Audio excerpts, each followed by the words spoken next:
I still can't use the third floor bathroom at Riverside High. What happened there changed me forever. I was a junior back then, and it was just another boring day in Mrs. Peterson's English class. Well, at least it started that way. I remember exactly what we were doing reading The Great Gatsby. I had to pee really bad but waited until after the chapter discussion. Around 215, I finally raised my hand and got the hall pass. The hallway was empty, like always during class. But something felt different that day. You know when the air feels heavy, like right before a storm. That's what it was like. My footsteps echoed way too loud against the lockers. I kept looking over my shoulder, but nobody was there. I pushed open the bathroom door. The fluorescent lights were flickering a bit. They always did on the third floor. The janitor said it was just old wiring. I went into the middle stall because the first one always had a wobbly seat and the last one never had toilet paper. That's when I first heard it.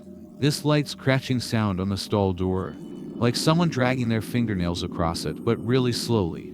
At first I thought it was just the metal expanding or something. Old buildings make weird noises, right? But it kept getting louder. Scratch. Scratch.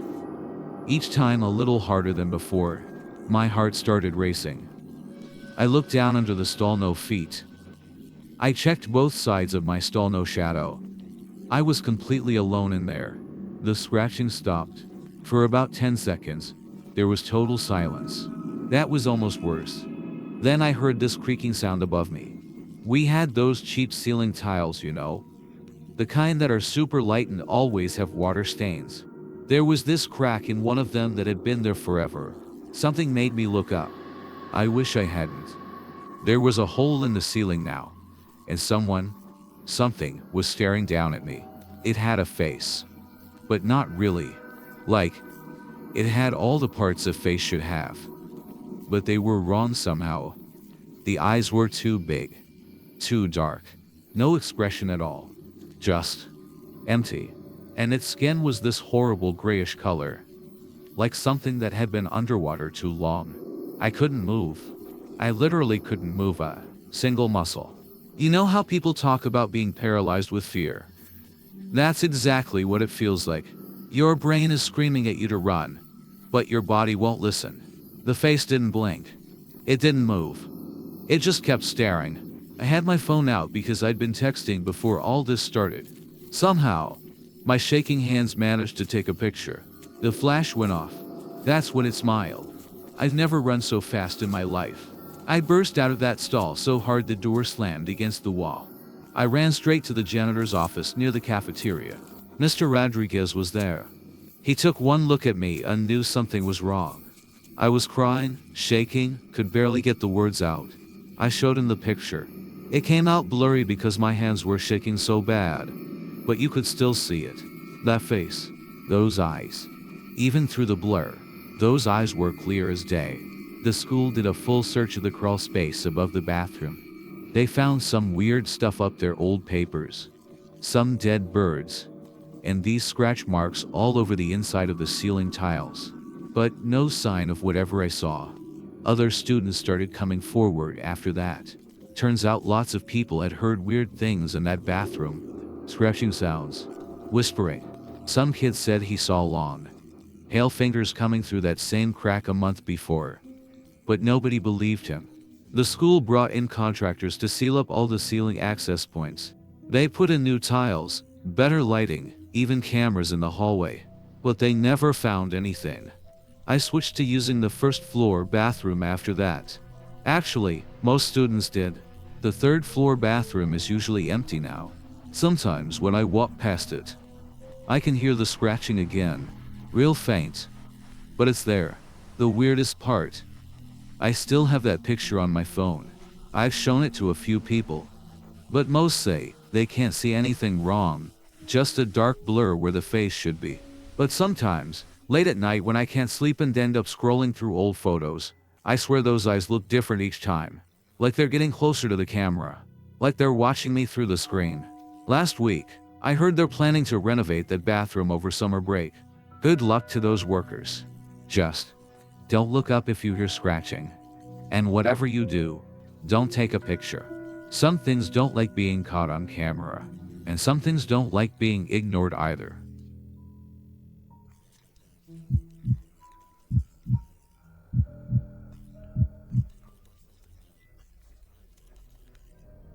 I quit my job at Burlington Arts Center last month.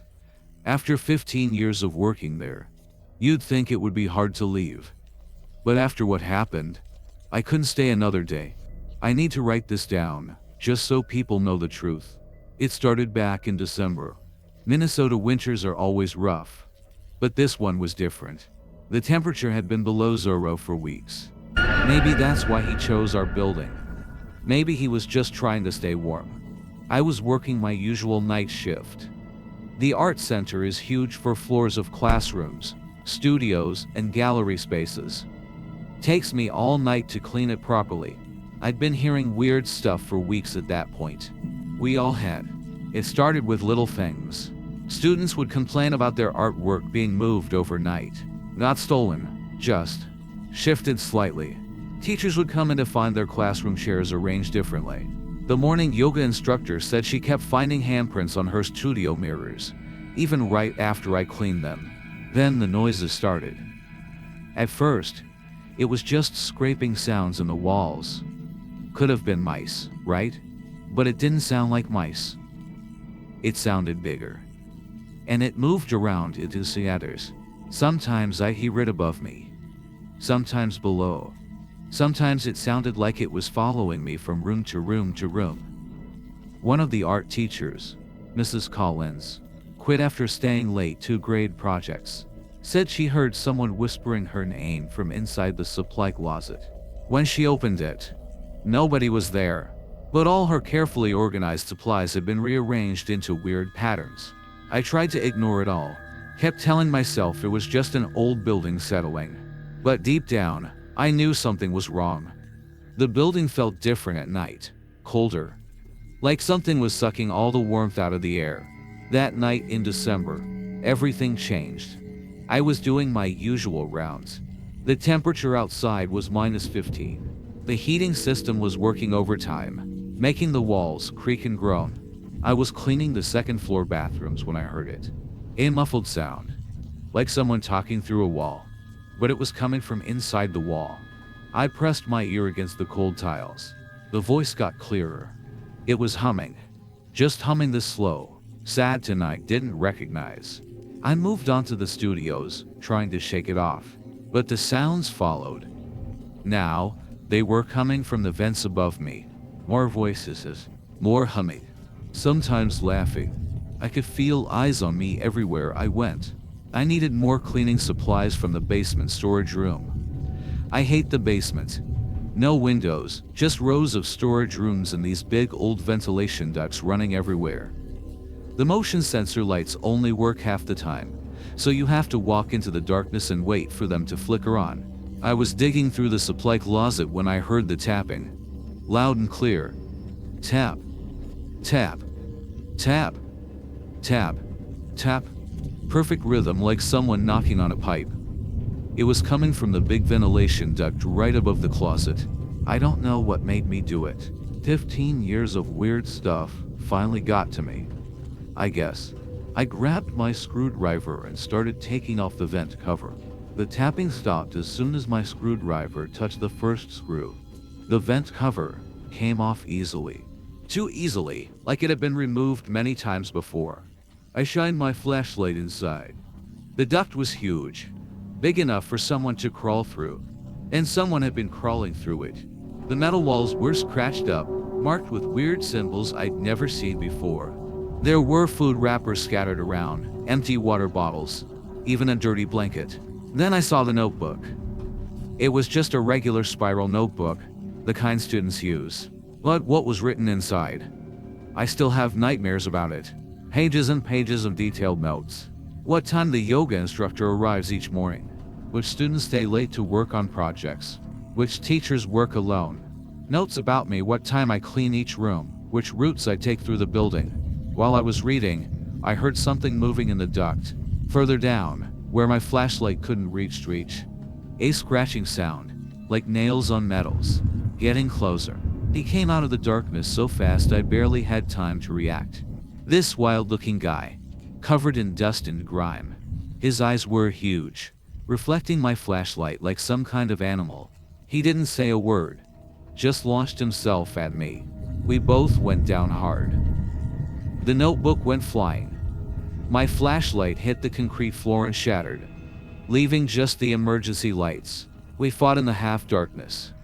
His hands were trying to grab my throat. He was surprisingly strong for someone so skinny.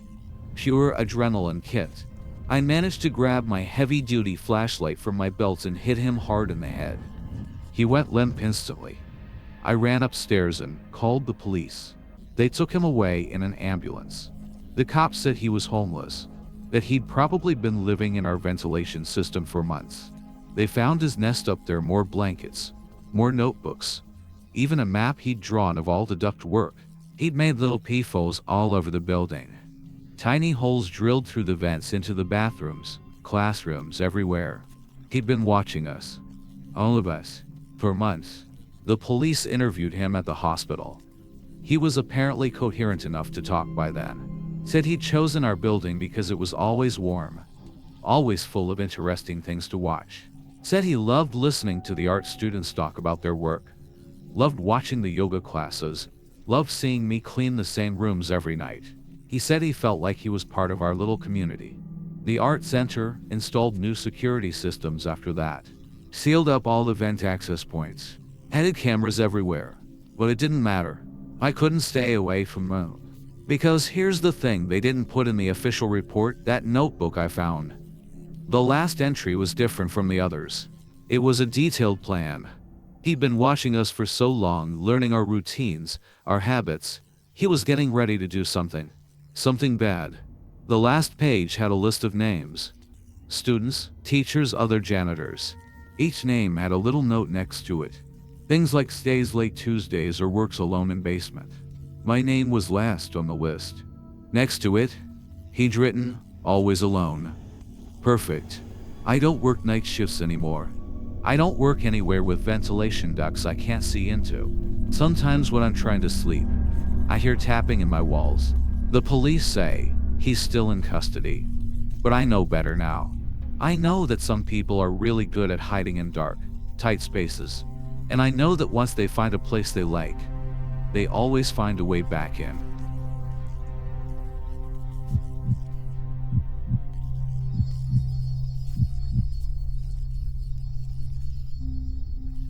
I haven't posted on our YouTube channel in 3 months. Our subscribers keep asking where we went. The truth is, after what we found in that abandoned school, I don't think I can make videos anymore. But people need to know what happened. Me and Chris had been running our urban exploration channel for about 2 years. Nothing serious, just 2 friends checking out old buildings around Detroit. The Bennett School had been on our list forever. It closed down in 1994 after some kind of accident.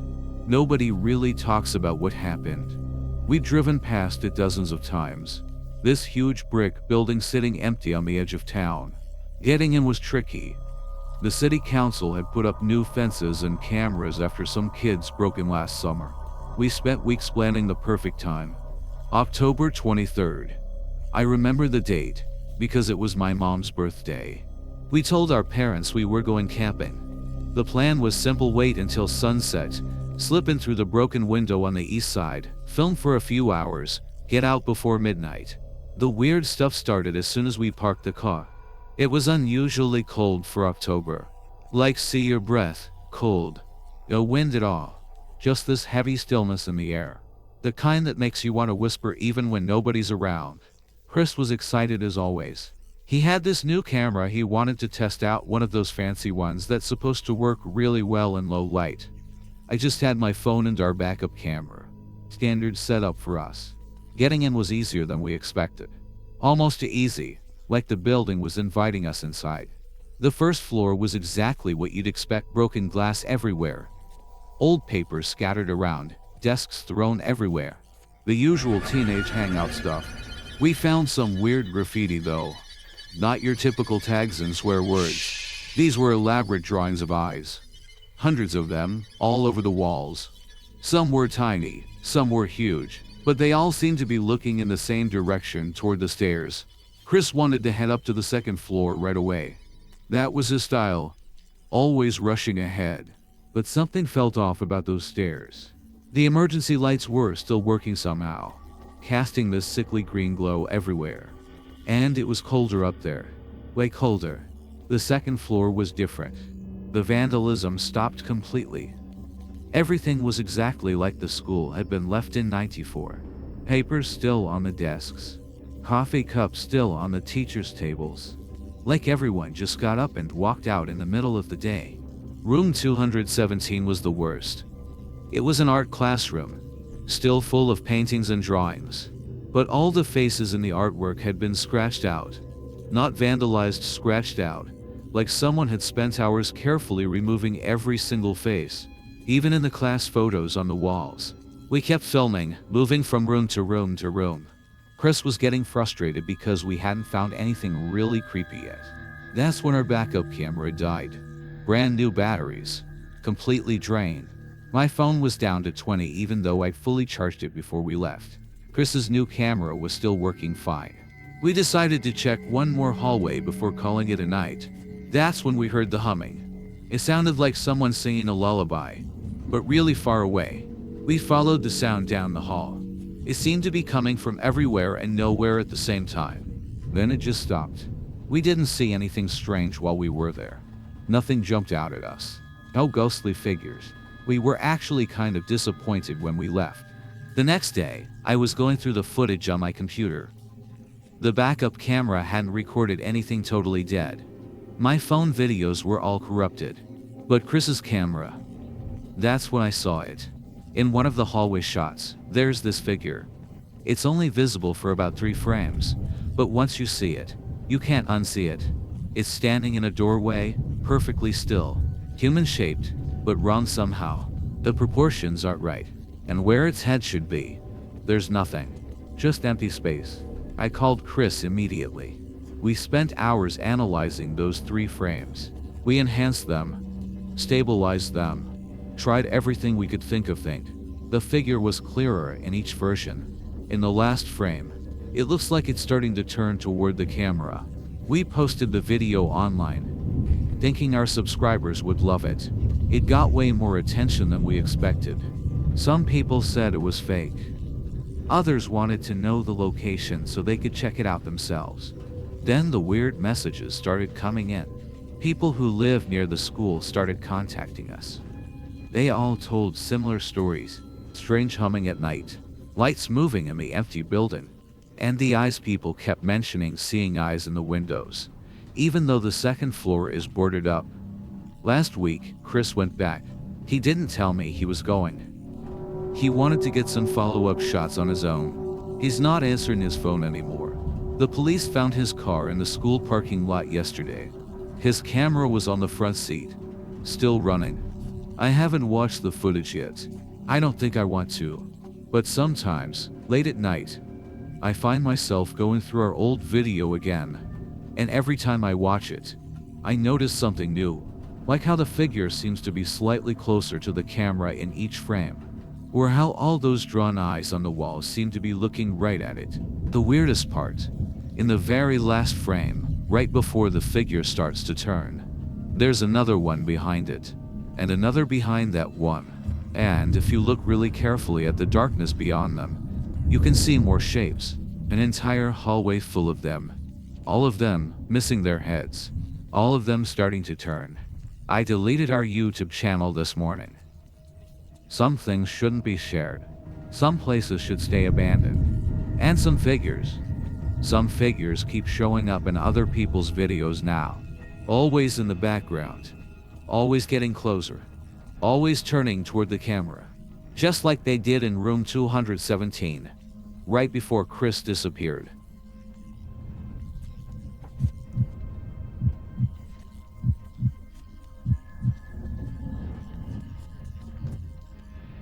I've been working security at Lincoln High School for 11 years. Night shift. Always alone. You get used to the quiet after a while. You get used to the empty halls, the flickering lights, the random sounds an old building makes at night. But what happened last month? That's different. That's something I can't get used to. Let me tell you about Lincoln High first. It's one of those classic 1940s buildings, all brick and hard wooden decoing hallways. The kind of place that looks beautiful during the day but turns into something else at night. The school's got history. Bad history. 6 students died here over the years. 2 in a chemistry lab accident in '52. 1 fell down the stairs in '68. Or maybe was pushed, depending on who you ask. Then, there was the fire in '73 that killed 3 more. They rebuilt after that. But people say the place was never the same. I started noticing things changing about 3 months ago. Little things at first. The lights in the East Wing would turn off while I was watching them on the security feed. The cameras in the music hall would go dead for exactly 10 seconds every night at 2:17 a.m. The kind of stuff you can explain away if you try hard enough. Then the teachers started talking. Mrs. Henderson, who's been here 20 years, refused to stay late grading papers anymore. Said she kept hearing piano music from the auditorium. Not just random notes, actual songs, played perfectly, even though we keep the piano locked. The janitors started working in pairs after Miguel quit. He'd been here longer than me. Never believed in ghost stories or any of that stuff. One night he was cleaning the 3rd floor alone. He radioed me around midnight, voice shaking, asking if I could see anyone else on the cameras. I checked. He was the only one up there. He quit the next morning. Won't tell anyone what he saw. Just kept saying. It followed me the whole time. It followed me and it was smiling. That's when I started watching the cameras more carefully, spending hours reviewing the overnight footage. Most nights, nothing, just empty halls and shadows. Then came January 17th. I remember the date because it was supposed to be my day off. Thompson called in sick, so I covered his shift. I wish I hadn't. It was around 1 a.m. I was watching the main hallway feed, the one that shows the long corridor past room 204. The motion sensor light at the end flickered on. That happens sometimes, mice, shifts in the air, whatever. But then I saw it. Figure. Just gliding down the hall. Tall as a person but somehow wrong. It was dark, like a shadow, but it had depth, substance. It moved like it was floating a few inches off the ground. The figure stopped right in front of room 204. Just stood there, perfectly still. Then it turned, not like a person turns, but like a door slowly swinging open. It faced the camera. I couldn't breathe, couldn't move, because it didn't have a face. Just this deeper darkness where features should be. It stayed like that for exactly 30 seconds. I know because I counted every single one. Then it started getting taller, stretching up toward the ceiling. Its arms got longer too, reaching down until the fingers touched the floor. Then it moved again, not away from the camera this time, toward it. The feed cut out. 10 seconds of static. When it came back, the hallway was empty. I've watched that clip hundreds of times now. Shown it to a few people I trust. Some say they can't see anything, just shadows and tricks of light. Others see it right away. The weird thing is, it looks different every time I watch it. Sometimes the figure seems to be wearing old-fashioned clothes. Sometimes it looks like it's made of smoke. And sometimes, this is the worst, sometimes I can see right through it to the lockers behind it. Except the lockers look different, older, like I'm seeing them from another time. After that night, more things started happening. The piano music got louder. Teachers started finding their classroom arrangements changed overnight. Students complained about feeling watched in certain hallways. The temperature around room 204 drops about 20 degrees every day at 1 a.m. Even in summer. Last week, our new night guard quit after his first shift. Phil, tough guy, ex-military, doesn't scare easy, said he was doing his rounds when he saw someone standing at the end of the hall, near room 204. Thought it was a student at first. He called out, started walking toward it. The figure didn't move away. It moved toward him. Fast. Not gliding this time, running. But wrong. Like watching a film in reverse. Phil made it to his car. Didn't even come back for his last paycheck. The school board wants to keep this quiet. Can't blame them. Who'd want to send their kids to a school with something like this? I still work here. Someone has to. But I don't walk the halls alone anymore. I stay in the security office, watching the cameras, watching that figure make its rounds every night. It's getting bolder. Shows up on more cameras now. Stays visible longer. And it's not alone anymore. Sometimes, in the background, you can see others. Smaller shadows, child-sized, following behind the tall one. They don't show up on every viewing. But when they do, they're always moving. Always getting closer to the camera. Always heading toward room 204. I checked the school records last week. Wanted to know what that room was before the 73 fire. Turns out it used to be the chemistry lab. The one where those first 2 students died. The cameras in that hallway are going dead more often now. Not just for 10 seconds either. Sometimes for minutes. And every time they come back online, that figure is closer to the security office. I'm writing this all down because tonight's my last shift. Not quitting, retiring. 30 years on the job, counting my time at other schools. My replacement starts tomorrow. A young guy, eager to work, doesn't believe in ghosts. I didn't warn him. Maybe I should have way. But he'll learn. They always do. Just if you're ever in Lincoln High at night, stay away from room 204. Don't look down that hallway if the motion lights come on. And if you see a tall shadow standing at the end of the corridor, don't walk toward it, because it's already walking toward you.